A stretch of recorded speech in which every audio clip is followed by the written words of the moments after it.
Till now we have been looking at what are the three sharira, Stula, Sukshma and Karana. And then we also looked at the Jnanendriyas, which are the various faculties or senses like the auditory sense, olfactory senses, tactile senses, etc.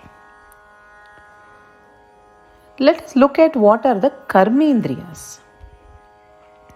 The Jnanendriyas help us to focus on the object and perceive it through those senses.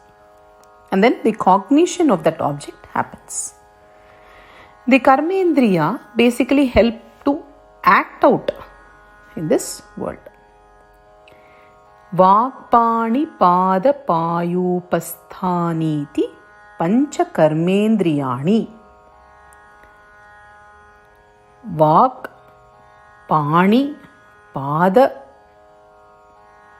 Payu and Upastha.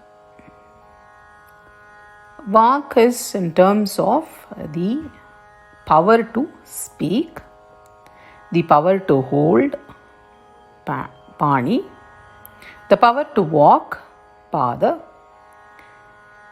the power to excrete, and the power to reproduce. These are the 5 functionalities that help us to act in this world, which are basically external in nature. If you look at processes like meditation or dharana, pratyahara, they are internal. They turn our awareness inside. But if you look at the karmendriya, they turn our awareness outside, where we produce action. That is why karma, action, the name is given. Vacho devata vakhnihi hastyor indraha padayor vishnuhu payor mrityuhu upastasya prajapatiriti karmendriya devataha. As I mentioned in the Jnanendriya, the Karmendriya too have presiding deities. We often assume that these are just, people talk about motor nerves, mechanical actions and all that.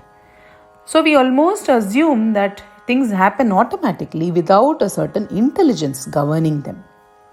But our Sanatana Dharma clearly points out how every little thing that we see around us is governed by a certain higher intelligence.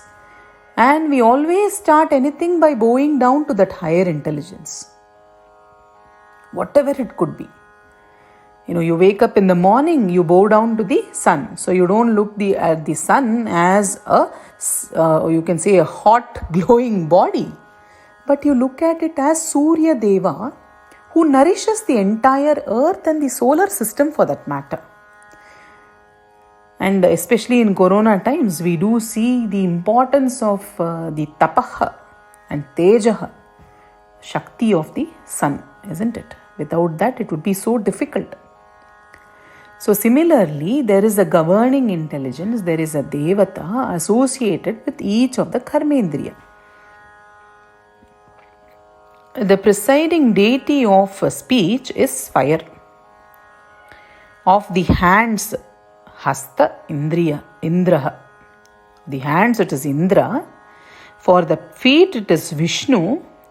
For the excretory, it is Mrityu. And for reproduction, it is Prajapati. How apt it is. The Prajapatis have been responsible for the entire creation in this universe. All the animate things that we see around, even including inanimate things, everything, the Prajapatis have been at the forefront of this creation. And hence the sense of reproduction or the power to reproduce is governed by Prajapati. Vacho vishayaha bhashanam. Panyor vishayaha vastu grahanam. Padayor vishayaha gamanam. Payor vishayaha malatyagaha. Upasthasya vishaya anandaha iti.